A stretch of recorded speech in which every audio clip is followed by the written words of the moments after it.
First golden lesson of real estate transformation? बताओ। याद रखो, ये बिजनेस आपका है। सबसे पहली चीज याद रखो, ये बिजनेस आपका है, ना तो ये आपके सीनियर का बिजनेस है ना आपके जूनियर का। जब तक आप ओनरशिप नहीं उठाते तब तक आपका बिजनेस शुरू नहीं होता, और तब तक ये सिर्फ आपके सीनियर का ही बिजनेस होता है और वही पैसा कमाता है। ओनरशिप कभी दी नहीं जाती, ली जाती है। हनुमान जी की कहानी पता है आपको? हनुमान जी के बारे में सुना होगा ना आपने। हनुमान जी के बोलो, संजीवनी बुटी लाना है? यस सर, चल दिए। कभी नहीं पूछा कायले पाहिजे, काहून एवढा दूर कसा जाऊ, कभी नहीं पूछा। सीता माता को देखने समुद्र लांग के लंका जाना है? यस सर, चालले।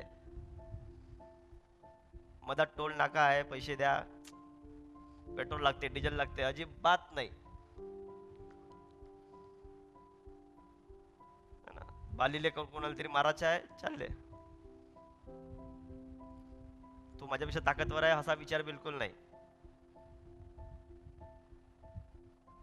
ओनरशिप, ओनरशिप उठाने की अभी आपकी समय आ चुका है। अभी ओनरशिप ट्रांसफॉर्मेशन का पहला तो गोल्डन रूल यही है कि ओनरशिप उठाना शुरू करो, है ना। बताओ क्या होता है ओनरशिप? सबसे पहले याद रखो, यह बिजनेस आपका है, यह आपके सीनियर का बिजनेस नहीं है। विजिट आली, फोन कोणाले? सीनियरले। सर हा कस्टमर असा म्हणताय, सर हा तसा म्हणताय। जब तक ये चीज बंद नहीं होगी तब तक आप ओनरशिप कैसे उठाएंगे? खुद का बिजनेस तो खुद ही करना पड़ेगा ना। खुद का बिजनेस है तो खुद ही करना पड़ेगा, दूसरों के भरोसे कैसे बैठोगे? अब ये चीज जितनी ट्रांसफॉर्म आप में करनी है उतनी ही आपने ये चीज कहाँ ट्रांसफॉर्म करनी है? अपनी टीम में।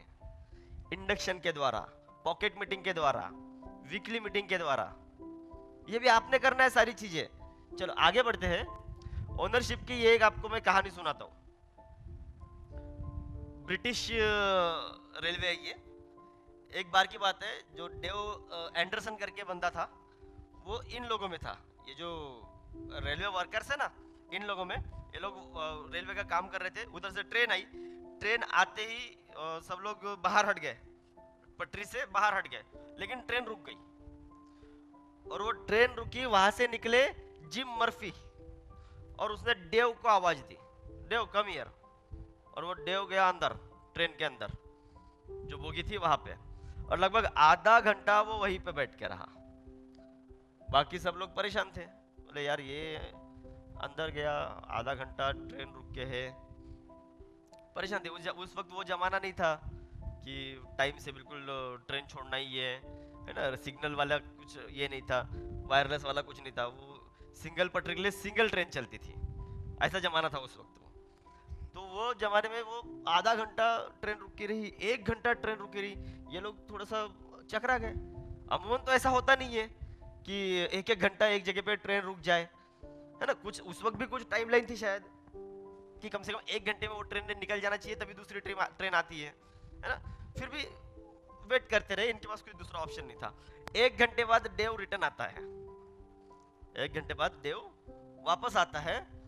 तो वैसे जैसे वो वापस आता है, बाकी लोग पूछते हैं कौन आदमी था? बोले वो 1 घंटे से ट्रेन रुकी थी, तू अंदर था, क्या बात चल रही थी, कौन है, क्या सीन है ये? तो वैसे डेव उनको बताता है वो जिम मर्फी था। बोले रेलवे, अमेरिकन रेलवे प्रेसिडेंट। कौन? American railway president. बोले अमेरिकन रेलवे प्रेसिडेंट, वो यहां पे रुका और उसने तुझे बुलाया? काही फेंकता का भी मैंने? नहीं, वो सही में अमेरिकन रेलवे प्रेसिडेंट था और उसने मुझे बुलाया, हम लोग बात किए। बोले कैसे, ये कैसे पॉसिबल हुआ? तब डेव एंडरसन उनको अपनी कहानी बताता है कि हम दोनों आज से 40 साल पहले इसी रेलवे लाइन की पटरी को लगाने का काम करते थे।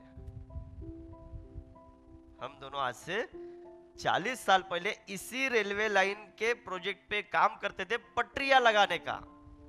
और आज वो अमेरिकन रेलवे का प्रेसिडेंट है और मैं यहीं पे हूँ। बोले ये कैसे है, ऐसे कैसे हुआ? बोले ऐसे हुआ कि जिम मर्फी को हमेशा रेलवे का इंजन बनाने की बड़ी खुजली थी। उसको इंजन बनाना, और उसमें उसका दिमाग लगा रहता था, और वो कुछ ना कुछ करते रहता था कि ये करूँ वो करूँ। वो सिर्फ वो पटरियों का काम नहीं करता था, उसके अलावा भी कुछ काम करता था जिस काम के उसको पैसे नहीं मिलते थे। हम दोनों को $1 ही मिलता था, हम दोनों को एक दिन का $1 मिलता था, लेकिन मैं अपने $1 में अपने ही काम करता रहता था, और वो उस $1 के बावजूद भी अलग इंजन के रिसर्च का कुछ ना कुछ काम करते रहता था, जिसकी बदौलत आज वो रेलवे प्रेसिडेंट है और मैं वहीं पे हूँ। ये ओनरशिप, ओनरशिप का एक कीड़ा उसके अंदर था। ओनरशिप ये नहीं होती कि आप कुछ स्वार्थ लेके ही कुछ करें। जिम जो मर्फी थे, जिम मर्फी, वो उनमें कोई स्वार्थ था? वो कुछ कर रहे थे कि अपने देश के लिए, अपनी रेलवे के लिए कुछ मैं करके दूं। वो हुआ, इसलिए वो आज प्रेसिडेंट है। वो नहीं होता तो $1 ही मिल रहा था ना, $1 ही मिल रहा था। लेकिन जो ईमानदारी से काम करता है ना ओनरशिप पे, उसको एक दिन उसके ओनरशिप का फल जरूर मिलता है। लिख के ले लीजिए आप।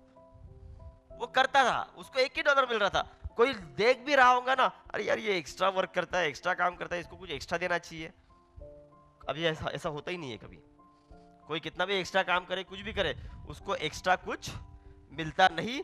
लेकिन एक दिन ऐसा आता है कि उसका एक्स्ट्रा पूरा सूद समेत उसको मिलता है। ये ओनरशिप रखने का फायदा है। और भी बहुत सारे फायदे ओनरशिप के।